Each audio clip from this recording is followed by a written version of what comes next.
When finances allowed us to move up market, Janice and I'm Neville, gravitated to Blueberry Way, a cul-de-sac of 10 houses. The numbering was traditionally English, odds on the left, evens on the right, so our number 9 was the last one on the left. Its back garden dropped slightly towards the river, ending at a little fence and not much of a riverbank.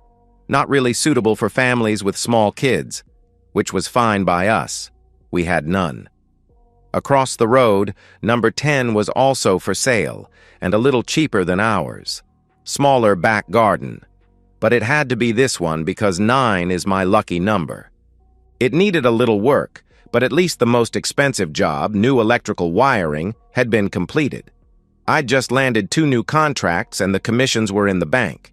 Apart from the occasional midweek trip, I mostly worked from home, so I had plenty of time to redecorate. Winter arrived, and slowly we got the place together, going for underfloor heating. I could do most of the DIY tasks, except plumbing. And Janice was a dab hand at painting. She did a mural on one living room wall that was so beautiful we joked it was more entertaining than the TV. One December morning, there was a frost, and Janice was running a bit late for work. So I grabbed her Renault keys and took out a kettle of warm water, not too hot. I sloshed it over the windscreen first, followed by the rest of the glass. Then turned the engine on, heater at full blast, and wiped the windscreen clear with a squeegee. It amused me to note it was exactly 9 miles to Janice's office, and that day, the odometer showed 9,018 miles. Not important, of course, it just caught my eye.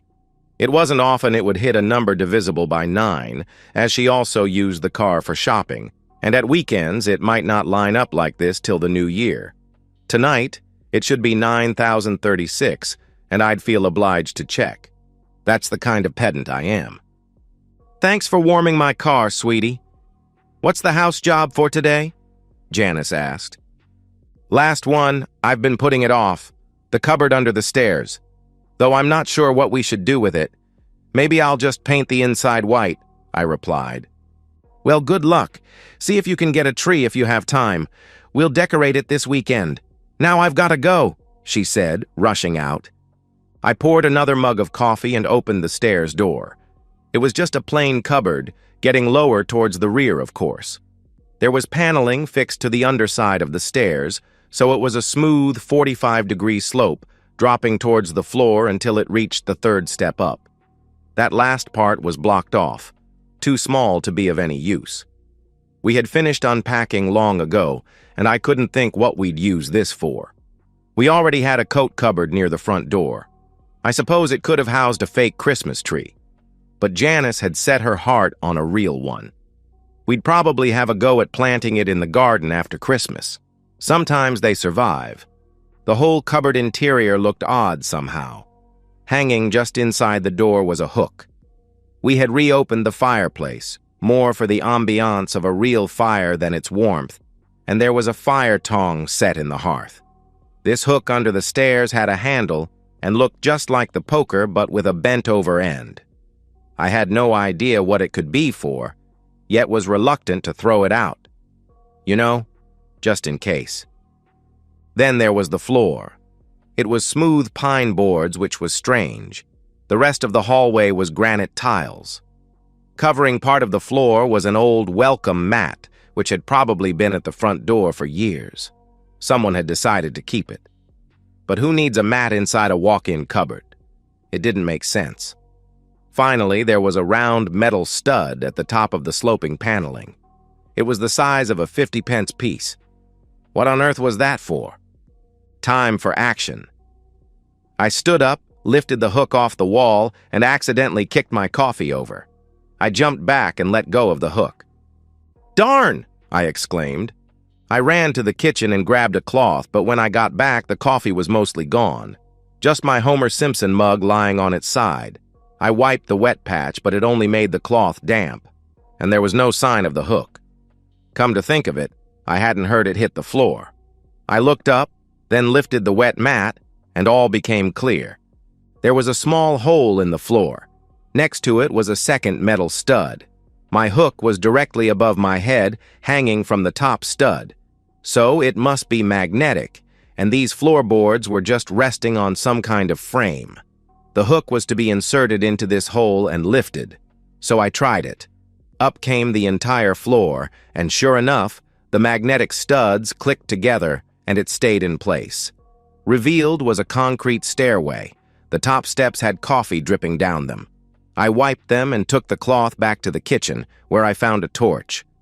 At the bottom of the steps was an old warped door. It was locked, but the key was hanging on a nail beside it. With a frisson of anticipation, I ventured in. It was a basement, of course, empty and with no signs of vermin. It was situated directly under our long kitchen diner, a third of the house area. Janice was excited at our discovery, especially at the increase in the value of number 9. The previous owner had probably stuffed junk in the understairs cupboard and never discovered the false floor. It certainly hadn't been mentioned when we viewed it. While we debated what to do with it, I got a quote for extending our underfloor heating and putting lighting down there. That evening, when I popped out to the pub, I checked her Renault's mileage. 9,036, of course. Sometimes I irritate myself. The next day, an expert came and looked at the basement. It was declared dry, free from rot or damp, and very cold. But no mobile phone reception. A check on the 1960s blueprints showed every house in Blueberry Way was supposed to have one, but side notes on the documentation suggested they had been too expensive. Ours, up in the corner, had been the first house built, and was the only one with a basement. "Will the existing boiler cope with extra load?" I asked the contractor. "No problem. Your heating system is zoned," the contractor explained. "I'll put another thermostat and timer down there. Just stick to the discipline of only heating the rooms you're using. Your timer should shut off the upstairs at, say, 7 a.m. Close the doors of any rooms not being used. You'll only have a boiler problem if you set maximum temperature 24/7 throughout the whole house." I left him to work up a quote and said I'd get back to him in a day or so. He guaranteed he could have all the work done before the holidays. The following Tuesday, I had to go away on business. "Where to this time?" Janice inquired. "That company up in Liverpool," I answered. "There's a train tomorrow morning. I'll go straight to the hotel. The meeting is at their offices on Wednesday morning. I'll be back that night." "Okay. Will you drive to the station?" she asked. "Yes," I confirmed. "Good. Then I can put my car in the garage," she noted. "You should. While I'm away, give some thought to what you fancy doing with our extra room, babe," I suggested. "I'll think about it, but I'm not going down there. It's too damn cold," Janice exclaimed. Tuesday morning was icy again, so I did the warm water routine. Her mileage was now 9,124.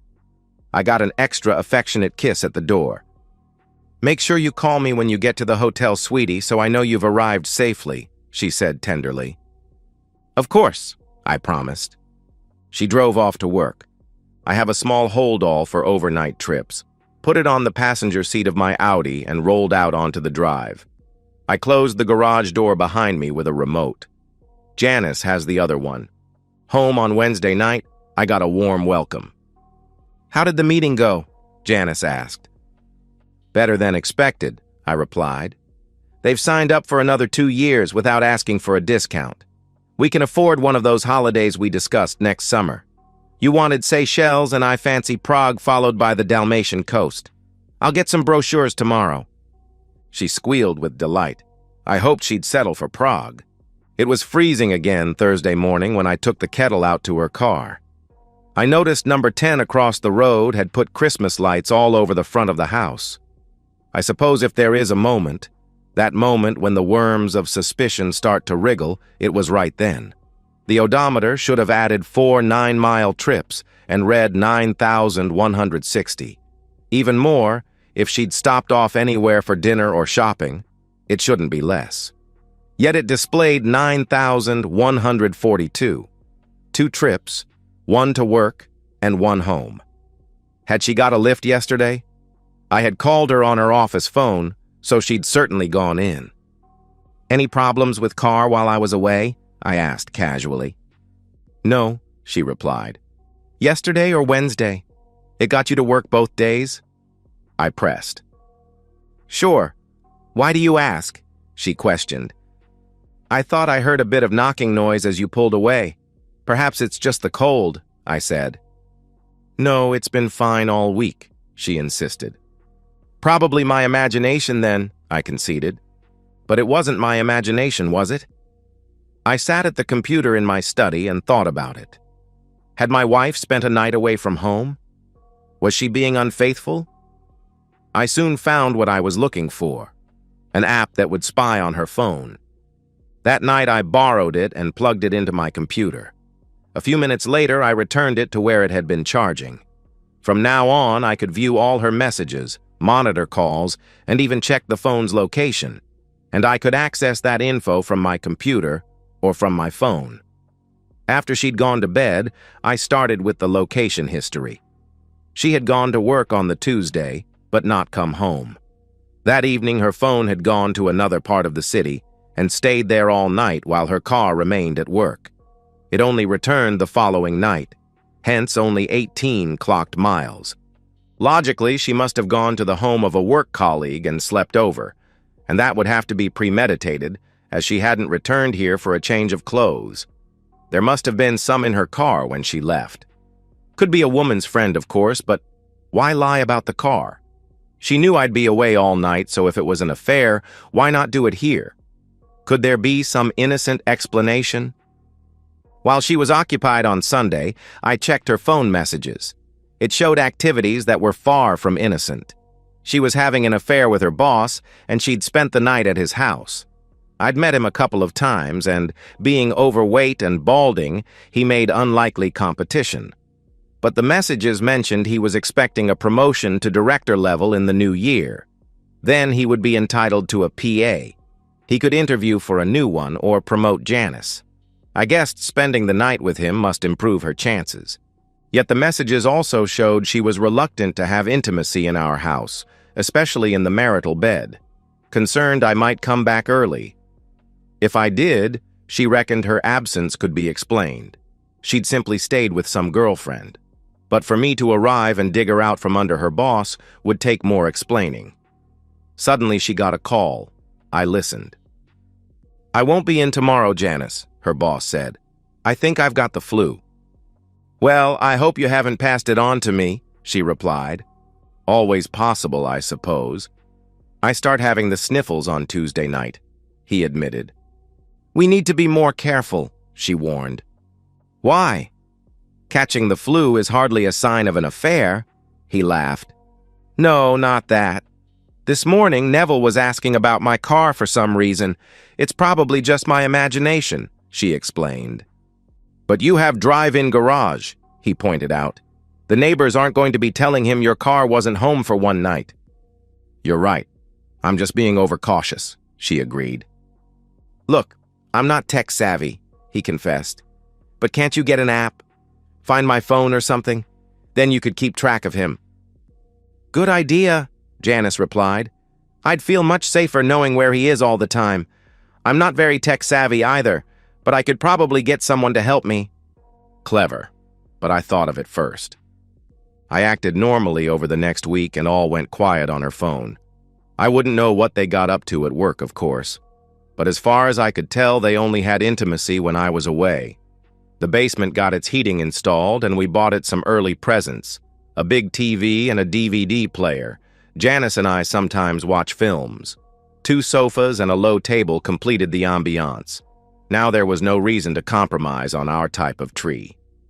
The real one was in the lounge, and I got a bright fake one for the basement room. The old door was replaced with an external steel one, set in a steel frame. I said we'd make do with it opening outwards and change it in January. Friday night it was ready, and Janice queried the door. "Why a metal one?" she asked. "It's better for the stability of the house. It has to support the floor above," I explained. "I see," she nodded. All nonsense, of course. "But it opens outwards and has a Yale lock. If we forgot the key, we could get stuck in here. It's even got a letterbox," she observed. "The opening is a strange size, so the contractor is having to get one made," I lied. "I wanted to use the room before Christmas, so he's basically lent us this old front door to tide us over. Then he installed it the wrong way round. But it doesn't matter, we'll get the proper one in January. Janice looked dubious. Don't worry, we can't get locked in as there's a spare key, I reassured her.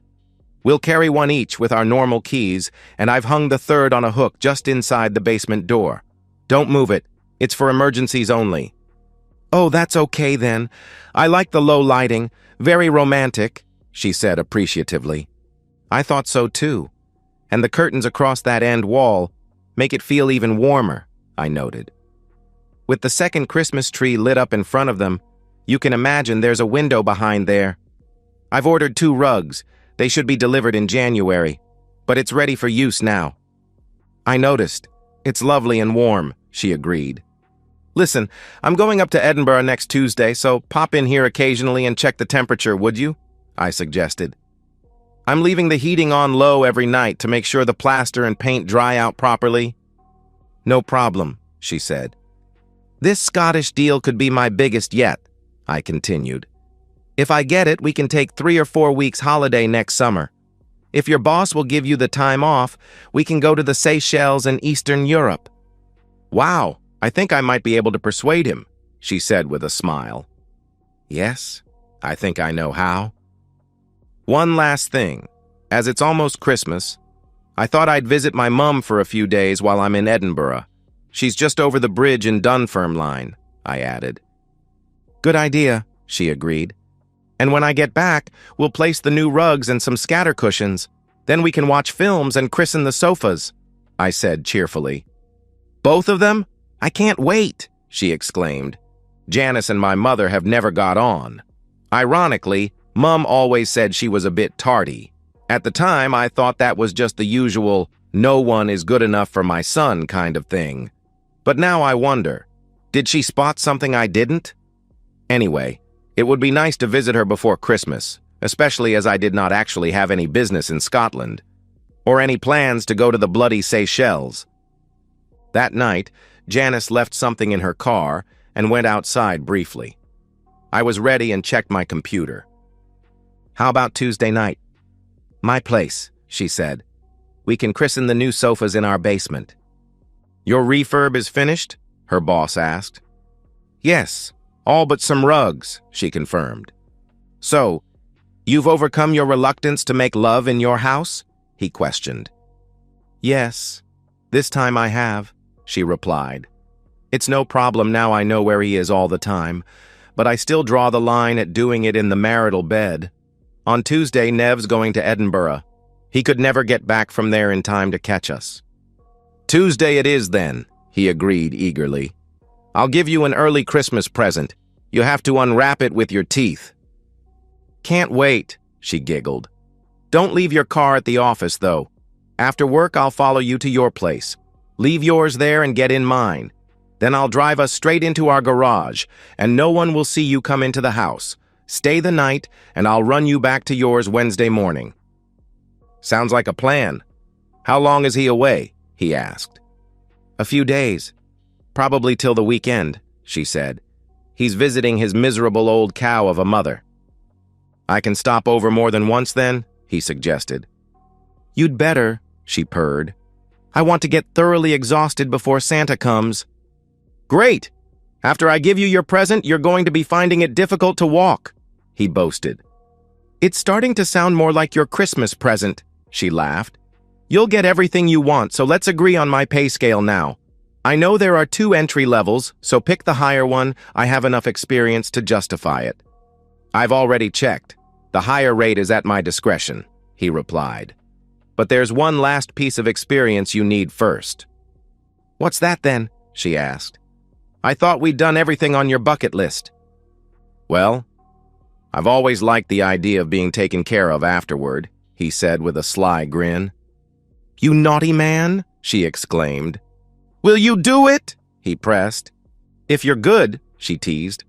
Don't worry, I will be, he promised. Saturday, I went round to my techie friend Darren with a proposition. He was always short of money. First, he confirmed there was indeed a tracking app on my phone. You usually have time on your hands, I said, and you like doing the odd job for me. Cash in hand, right? Correct. and I'm a bit broke right now, so anything other than murder gets my agreement, mate, Darren replied. No need for murder, I'll do that myself, I joked. It went over his head. How does this sound? I drive round here Tuesday morning, pick you up and take you to the station. You catch the train to Edinburgh and take my mobile phone with you. Send my pre-written message when you get to Waverley Station. You get to spend 2 nights in the Cairn Hotel and sample the nightlife. Do a bit of Christmas shopping. Catch the train back on Thursday afternoon. No questions asked, I proposed. Edinburgh? That's hours away, he protested. Correct, I confirmed. If my plan goes wrong and I can't join you, hand the phone in at Waverley Lost Property as you return. But if the plan works, I'll be joining you on Wednesday. You give me my phone back and I'll get you drunk. Okay, how much? He asked. Tickets and hotel already paid for on my credit card. Taxis, walking around money. Say £200 now and another 200 when my job's done, I offered. Deal, he agreed. On the way home, I stopped off and got 2 more front door keys cut. For the whole of Monday, I felt like I was holding my breath. I warmed Janice's car again on Tuesday morning, but didn't bother checking the odometer. It's a stupid compulsion anyway. While she was brushing her teeth, I opened her handbag and switched her basement key for a new front door key, and did the same with the spare behind the door. Yale keys all look the same, don't they? After she'd left for work, I went to Darren's and delivered him to the station, then booked into a nearby hotel. It got dark soon after 4, and I was in Blueberry Way by past. Anyone seeing me enter would dismiss it as perfectly normal. The heating had just come on. I left a message on my old dictaphone. It was battery-operated and had more than enough charge left to play my message back several times. I put it in my pocket and went to the basement. I noticed Janice had already selected a film for tonight's entertainment. They were going to watch a special to get them in the mood. Everything was set. The wrong keys were in the right place. The house was nice and warm, and my phone was in Edinburgh. Then I waited in my home office. She never went in there. My computer was displaying her phone. I watched a message arriving from her husband. Hi, babe. Arrived safely in Edinburgh. We'll call about 10 p.m. from hotel. Love you. Soon I was tracking her phone leaving work and driving to her boss's house. I remembered the moment this had all kicked off, when her odometer had warned me. Now this was the moment it could all fall apart. What if they stayed there? I knew her plan was to return here, but plans can change. She waited ages. Maybe he was picking up his overnight stuff, or maybe they were having a quick moment. I was just starting to get concerned when she was in motion again. But now what? They weren't coming here. Sugar. They headed into town, but the panic was soon over. I knew that street. They were getting a pizza. Take these straight to the basement under the stairs, she instructed her boss. I'll open a bottle of wine. This door's the wrong way round, he called up. Don't worry, there's plenty of keys, she reassured him. I heard the pop of a bottle and glasses wobbling on a tray. I stayed where I was while they settled. I did not hear the basement door close. No problem, I'll do that for them. I gave them 10 minutes to get their hands full of pizza, wine, and each other. I double-checked I still had all 3 basement keys, then grabbed the dictaphone and crept down the newly carpeted stairs. I peeked around the doorway and took in the scene. Her boss was sitting on the sofa, dressed in silk boxers and holding a glass of my finest red wine. Janice, partially undressed, leaned back as he traced patterns on her skin with the burgundy. She was nibbling a slice of meat feast. Appropriate, really. It caught me off guard to see her in black stockings and suspenders. I had never seen her wear them before, so I could only assume she changed at work. The 2 of them were illuminated by the tree lights. The TV was on, and the film had been paused at an intimate moment. The actress was also wearing black stockings. "I brought your other Christmas present," I shouted, holding up the little cassette player. Their reaction was classic. He managed to slosh wine into his eyes. As he rubbed them, Janice dropped the pizza onto her little black thong. Loverboy could lick that up later if he could find it in the dark. She watched open-mouthed as I placed it on the floor just inside the door. They just had time to say, "What?" before I withdrew and closed it. They were locked in, but I twisted the double lock anyway. I waited a couple of minutes, listening. Did I mention the basement was soundproof? The banging on the steel door was barely audible, even down here. Eventually, I presumed they'd found some clothes. Then Janice began the fruitless attempt to unlock, first with her key, then the spare one. If she'd only been outside the house trying to get in, she'd have had more luck. I think I heard her pick up the dictaphone. Finally, the panic shouting started. I had one last task before going. There was an isolation switch outside the door. I closed it and waited a moment in the dark, imagining what was happening inside. The lights, TV, DVD would shut off instantly. They never would get to see that film star's mouth invaded, or any other mouth comes to that. Their phones wouldn't work, and the underfloor heating would only stay warm for a couple of hours. In fact, the only electrical item that would work was the cassette player I'd left them. I climbed the stairs, and when I closed the door at the top, I couldn't hear them shouting and knocking. I would have to retrieve that dictaphone and get rid of Janice's front door keys before I called the police. I knew what I'd say to them. We had a terrible row, officer. She wanted me to go away over Christmas. I told her many times to make sure she had the right keys. There are 2.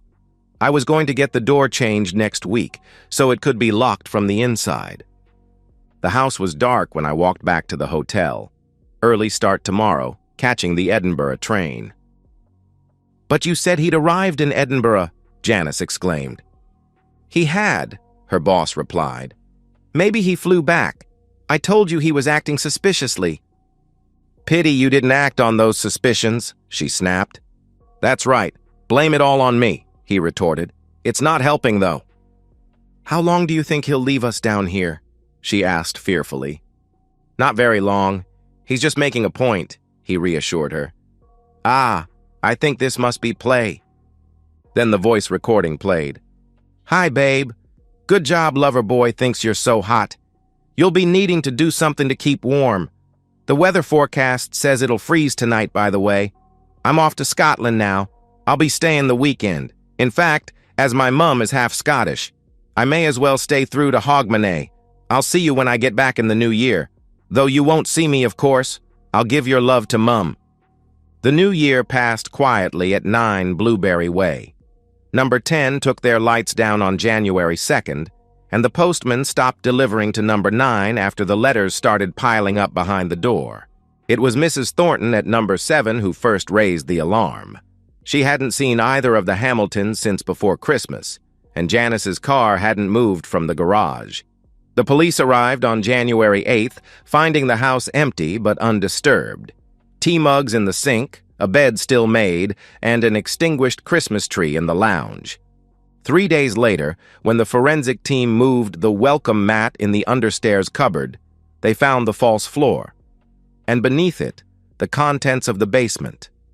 The coroner's report was unambiguous. Death by hypothermia, roughly 2 weeks prior. The male victim had attempted to use the dictaphone as a tool to pry open the door. It was found smashed to pieces. The female victim's fingernails were broken and bloody from similar attempts. I read about it in the Edinburgh Gazette. By then, I'd found a flat in Leith and a job at a call center. Darren had moved on too, though last I heard he was in Spain. Yesterday, I received notification that the house had been sold. 9 Blueberry Way fetched a surprisingly good price considering its history. I suppose the clever estate agent didn't mention the basement. Number 9 has always been my lucky number after all. I used my share to buy a ticket to Prague. I'm going alone. I didn't fancy the Seychelles. And so, we've reached the end of today's story. Was it what you expected, or did it take a twist you didn't see coming? I'm curious to hear your thoughts. Share them in the comments below, and let's get a conversation going. If this story kept you hooked, make sure to hit that like button. And if you're new here or just haven't subscribed yet, now's the perfect time to join our community. I bring you fresh, captivating stories every day, so click that subscribe button and turn on notifications so you never miss out. Thanks for watching, and I'll see you in the next one.